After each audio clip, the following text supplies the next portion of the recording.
अपनी सूरत और अपनी छवि पर बनाया, इख्तियार दिया। लेकिन एक शरीर शैतान रोज आकर झूठ बोलता, खुदा नहीं चाहता कि तुम उसकी मानद बन जाओ। एक झूठ रोज। मां बाप अगर कोई आपके बच्चों के तलक से रोज एक ही बात करे तो जल्दी यकीन नहीं करना, तहकीक करना। और रोज ही मैनू कहता है, रोज ही मैनू कहता, झूठ बोल दे। आप अपने बच्चे की नहीं सुन रहे। लेकिन एक झूठ जो मुसलसल और लगातार और रोज बोला जा रहा है, उस झूठ का किसी वक्त हम यकीन कर लेते हैं हवा की तरह, जो अहम थी, खास थी और खुदा की मानद थी। और उसे क्या कहा गया? तुम, खुदा नहीं चाहता कि तुम उसकी मानद। पर हमें स्कूल, कॉलेज, यूनिवर्सिटी में बोला जाता है आप तो क्रिश्चियन लगती नहीं हो, आप तो क्रिश्चियन लगते नहीं हो। क्या क्रिश्चियनों के दो सींग निकले होते? कोई झूठ फ्रेम देकर आपको खास से खाक में न मिला दे। आप खास हो, ज़हन में रखना, क्या हो? रहम हो। वहम नहीं आना चाहिए। जो वहम पालते हैं वो ज़हनी मरीज बन जाते हैं। तो आज हमारे घरों के अंदर, मुआशरे के अंदर कुछ वहमी लोग मिलेंगे, अच्छी बात को भी मनफी तौर पर पेश करेंगे। गैर अहम होने का खौफ। आप अहम हैं, गैर अहम नहीं हैं।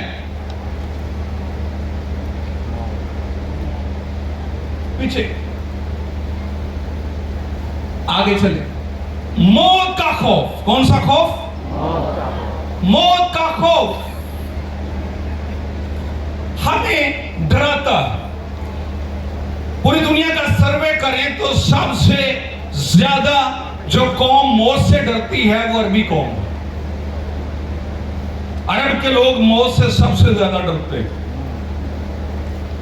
और अफगानिस्तान के लोग मौत से कम डरते हैं और पाकिस्तान के लोग खौफ को खामखा अपने ऊपर तारी करते हैं।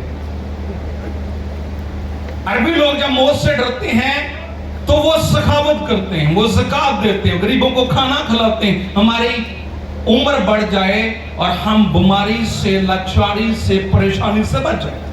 मौत का खौफ एक ऐसा अमल जो लगातार बीमारी की सूरत में, बेरोजगारी की सूरत में, परेशानी की सूरत में लाहक होता और हमारी जिंदगी का हिस्सा बनता है, तो फिर अच्छा भला शख्स भी मौत की बातें करना शुरू कर देता है। मौत का खौफ जो इंसान का सबसे बड़ा दुश्मन है। और जो लोग गुलामी के डर से, परेशानी के डर से, हालात के सबब से और माशियात के सबब से मौत के खौफ में है, उनके लिए उम्मीद है। खुदा क्या कह रहा है? मत डर, मत डर। मौत का खौफ, मुस्तकबिल का खौफ, नौजवानों को मुस्तकबिल का खौफ, मेरा फ्यूचर। मेरी बड़ी बेटी ने ACCA किया है, छोटे वाले ने सॉफ्टवेयर में ग्रेजुएट किया है और सबसे छोटे वाली पायलट बन गई। मुस्तकबिल का खौफ। जब मैं बड़ी बेटी की शादी करने लगा तो उसने बोला, बाबा प्लीज मेरे फ्यूचर का मसला है, मजीद 2 साल ग्रेजुएशन कंप्लीट होने दो। मां बोलने लगी जल्दी करो, बेटी बोलने लगी सारा ठहर जाओ, फ्यूचर का मसला। हमारे बड़े कहते थे ओ खुदा खैर करेगा, तो बच्चे क्या कहते हैं? ठहर जाओ। तो मैंने अपनी बेटी का कहना माना, अपनी बीवी के साथ मुत्फिक हुआ कि हम दोनों मुत्फिक होते हैं, इसको पढ़ने देते हैं। जब उसकी स्टडी कंप्लीट हुई तो हमने उसकी शादी की। किसका कहना माना? किसका? क्यों? उसने क्या बोला? मेरा मुस्तकबिल।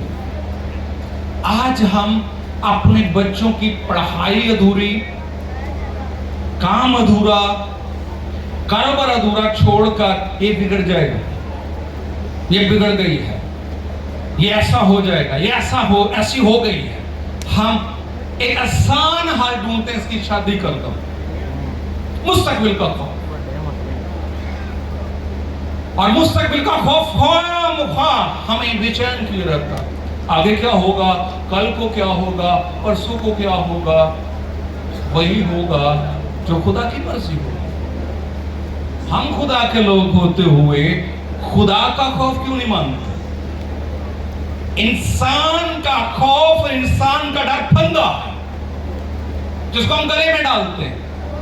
डरते रहते इंसानों से, वो क्या बोलेगी, वो क्या बोलेगा, रिश्तेदार क्या बोलेंगे, फलाना क्या होगा, इधर क्या हो गया, बच्चों को पढ़ा रहे हैं, ये कर रहे हैं, ऐसा कर रहे हैं। याद रखें, आपने अपनी तालीम को अधूरा नहीं छोड़ना। आपने अपनी एजुकेशन को मुकम्मल करना है। और माँ बाप से मेरी दरख्वास्त है, अपने बच्चों का साथ देना। आगे जाके उस पर भी बात करते हैं। खुदा का खौफ इल्म का शुरू है। किसका?